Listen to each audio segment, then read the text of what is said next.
Hi friends, welcome to our YouTube channel. ఈరోజు మనం మాట్లాడుకోబోయేది ఒక అద్భుతమైన హాలీవుడ్ సినిమా గురించి. అదే ద డే ఆఫ్టర్ టుమారో. ఈ సినిమా 2004లో విడుదలైంది మరియు ఇది సైన్స్ ఫిక్షన్, డిజాస్టర్ రిలేటెడ్ జానర్లో ఒక క్లాసిక్గా పరిగణించబడుతోంది. ఈ వీడియోలో నేను మీకు ఈ సినిమా కథ, పాత్రలు, థీమ్స్, విజువల్ ఎఫెక్ట్స్ మరియు దాని వెనుక ఉన్న సైంటిఫిక్ కాన్సెప్ట్ గురించి పూర్తి వివరణ ఇవ్వబోతున్నాను. మరి ఇంకెందుకు ఆలస్యం, స్టార్ట్ చేసేద్దామా?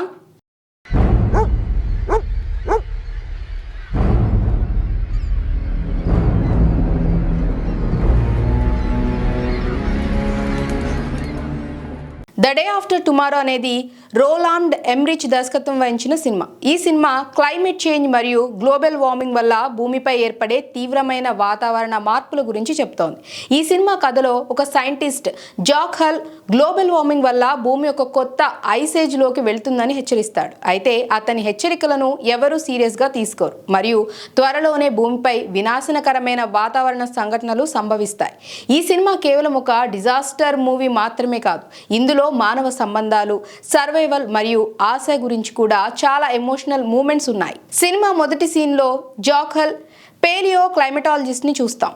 అతను అంటార్కిటికాలో ఐస్ కోర్ శాంపిల్స్ని సేకరిస్తూ ఉంటాడు. ఈ ఐస్ కోర్ శాంపిల్స్ ద్వారా అతను గతంలో భూమిపై జరిగిన వాతావరణ మార్పులను అధ్యయనం చేస్తాడు. ఒక ఐక్యరాష్ట్ర సమావేశంలో జాక్ గ్లోబల్ వార్మింగ్ వల్ల భవిష్యత్తులో తీవ్రమైన వాతావరణ మార్పులు సంభవించవచ్చని హెచ్చరిస్తాడు.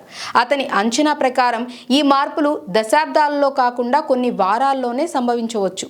అదే సమయంలో ప్రపంచవ్యాప్తంగా అసాధారణ వాతావరణ సంఘటనలు జరగటం మొదలవుతాయి. జపాన్లో భారీ హేల్ స్ట్రోమ్స్, భారతదేశంలో భారీ వర్షాలు మరియు అమెరికాలో తీవ్రమైన టోర్నడోలు సంభవిస్తాయి. ఈ సంఘటనలు జాక్ హెచ్చరికలను నిజం చేస్తాయి. అతని కొడుకు శామ్ న్యూయార్క్లో ఒక అకాడమిక్ క్విజ్ కాంపిటీషన్లో పాల్గొంటున్నాడు. అక్కడ అతను తన స్నేహితురాలు లారాతో ఉంటాడు. త్వరలోనే ఉత్తర అర్ధగోళంలో భారీ స్ట్రోమ్లు ఏర్పడతాయి మరియు న్యూయార్క్ సిటీ భారీ టైడల్ వేవ్తో మునిగిపోతుంది. శామ్ మరియు అతని స్నేహితులు న్యూయార్క్ పబ్లిక్ లైబ్రరీలో చిక్కుకుంటారు. ఇదే సమయంలో జాక్ తన కొడుకుని రక్షించడానికి వాషింగ్టన్ డీసీ నుండి న్యూయార్క్కి ఒక ప్రమాదకరమైన ప్రయాణం మొదలు పెడతాడు. సినిమా మిగిలిన భాగం శామ్ మరియు అతని స్నేహితురాలు సర్వైవల్, జాక్ యొక్క రెస్క్యూ మిషన్ మరియు ప్రపంచవ్యాప్తంగా జరిగే వాతావరణ విపత్తుల చుట్టూ తిరుగుతుంది. జాక్ హల్ ఒక పేలియో క్లైమటాలజిస్ట్, గ్లోబల్ వార్మింగ్ గురించి హెచ్చరించే సైంటిస్ట్. అతను తన కొడుకు శామ్ని రక్షించడానికి ఏదైనా చేయటానికి సిద్ధంగా ఉన్న తండ్రి. శామ్ హాల్ జాక్ యొక్క కొడుకు, తెలివైన మరియు ధైర్యమైన యువకుడు. న్యూయార్క్ లైబ్రరీలో చిక్కుకున్నప్పుడు అతను తన స్నేహితులను రక్షించటానికి నాయకత్వం తీసుకుంటాడు. లారా చాప్మన్ శామ్ యొక్క స్నేహితురాలు, ఒక స్మార్ట్ మరియు దయగల అమ్మాయి. ఆమె కూడా సర్వైవల్ కోసం కష్టపడుతుంది. టెర్రీ రాప్సన్ జాక్ యొక్క సహ ఉద్యోగి మరియు స్నేహితుడు, ఒక బ్రిటిష్ సైంటిస్ట్. అతను కూడా వాతావరణ మార్పుల గురించి పరిశోధన చేస్తాడు. వైస్ ప్రెసిడెంట్ బేకర్ జాక్ యొక్క హెచ్చరికలను పట్టించుకొని పొగరుబోతు రాజకీయవేత్త. ఈ సినిమా గ్లోబల్ వార్మింగ్ మరియు దాని పరిణామాల గురించి మాట్లాడుతుంది. గ్లోబల్ వార్మింగ్ వల్ల భూమి ఉష్ణోగ్రతలు పెరుగుతాయి మరియు ఇది ఆర్కిటిక్ మరియు అంటార్కిటిక్లలోని ఐస్ క్యాప్స్ కరగటానికి దారితీస్తుంది. ఈ కరిగిన నీరు సముద్రంలోని ఉప్పు నీటి సాంద్రతను మారుస్తుంది. దీనివల్ల థర్మోహలైన్ సర్క్యులేషన్ అనే సముద్ర స్రవంతి ఆగిపోతుంది. ఈ స్రవంతి ఆగిపోవటం వల్ల ఉత్తర అర్ధగోళంలో తీవ్రమైన చలి మరియు ఐస్ ఏజ్ సంభవించవచ్చని సినిమా సూచిస్తుంది.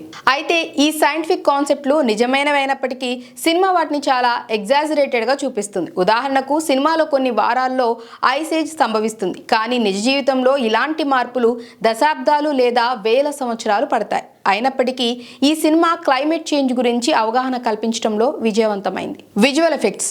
The day after tomorrow cinema దాని అద్భుతమైన విజువల్ ఎఫెక్ట్స్కి ప్రసిద్ధి చెందింది. న్యూయార్క్ సిటీని ముంచెత్తే టైడల్ వేవ్ సీన్, లాస్ ఏంజల్స్లో టోర్నడోలు మరియు భారీ స్ట్రోమ్లు అన్ని సినిమాటోగ్రఫీ మరియు CGI టెక్నాలజీని అద్భుతంగా ఉపయోగించి చిత్రీకరించబడ్డాయి.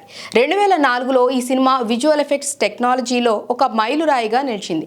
ఈ సీన్స్ చూస్తున్నప్పుడు ప్రేక్షకులు నిజంగా ఆ విపత్తుల మధ్యలో ఉన్నట్లు ఫీల్ అవుతారు. ఈ సినిమాలో కొన్ని ముఖ్యమైన థీమ్స్ ఉన్నాయి. క్లైమేట్ చేంజ్ సినిమా ప్రధాన థీమ్ గ్లోబల్ వార్మింగ్ మరియు దాని పరిణామాలు. ఇది మానవులు పర్యావరణాన్ని ఎలా నాశనం చేస్తున్నారో చూపిస్తుంది. సర్వైవల్ శామ్ మరియు అతని స్నేహితులు లైబ్రరీలో చిక్కుకున్నప్పుడు వారు ఎలా సర్వైవ్ చేస్తారో చూపించింది. ఇది మానవ ధైర్యాన్ని మరియు ఆశను సూచిస్తుంది.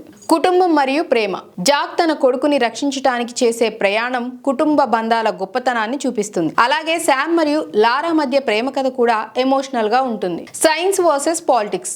జాక్ యొక్క హెచ్చరికలను రాజకీయవేత్తలు పట్టించుకోకపోవటం సైన్స్ మరియు పాలిటిక్స్ మధ్య ఉన్న ఘర్షణను చూపిస్తుంది. Cinema impact. The day after tomorrow విడుదలైనప్పుడు ఇది ప్రపంచవ్యాప్తంగా క్లైమేట్ చేంజ్ గురించి చర్చను రేకెత్తించింది. చాలా మంది ప్రేక్షకులు ఈ సినిమా చూసిన తర్వాత పర్యావరణం గురించి ఆలోచించడం మొదలుపెట్టారు. అయితే కొంతమంది సైంటిస్టులు ఈ సినిమా సైంటిఫిక్ ఎగ్జాజరేషన్ ని విమర్శించారు. ఉదాహరణకు ఐస్ ఏజ్ ఒక్క రోజులో సంభవించడం నిజ జీవితంలో అసాధ్యం. అయినప్పటికీ ఈ సినిమా ఒక ఎంటర్టైనింగ్ డిజాస్టర్ మూవీగా మరియు అవగాహన సృష్టించే సాధనంగా విజయవంతమైంది. సినిమా చివర్లో జాక్ తన కొడుకు శామ్ ని మరియు అతని స్నేహితులను న్యూయార్క్ లైబ్రరీలో కనుగొంటాడు. వారిని రక్షించడానికి హెలికాప్టర్లు వస్తాయి. అదే సమయంలో ప్రపంచవ్యాప్తంగా ఉన్న ఇతర ప్రాంతాలలో కూడా సర్వైవర్స్ రక్షించబడతారు. సినిమా ఒక ఆశాజనక నోట్తో ముగుస్తుంది. ఇక్కడ మానవులు కలిసి పనిచేసి క్లైమేట్ చేంజ్ సమస్యను పరిష్కరించడానికి ప్రయత్నిస్తారు.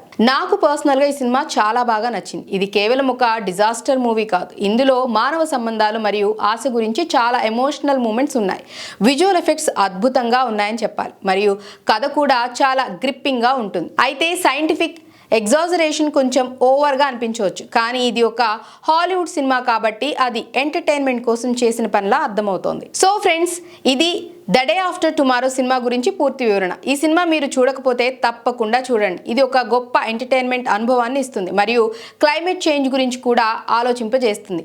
మీరు ఈ సినిమా గురించి ఏమనుకుంటున్నారు? కామెంట్స్లో మీ ఒపీనియన్ని షేర్ చేయండి. అలాగే ఈ వీడియో మీకు నచ్చినట్లయితే లైక్ చేయండి, సబ్స్క్రైబ్ చేయండి మరియు బెల్ ఐకాన్ని క్లిక్ చేయండి. మరో ఇంట్రెస్టింగ్ మూవీ అప్డేట్తో మళ్ళీ మీ ముందుంటాను. బాయ్.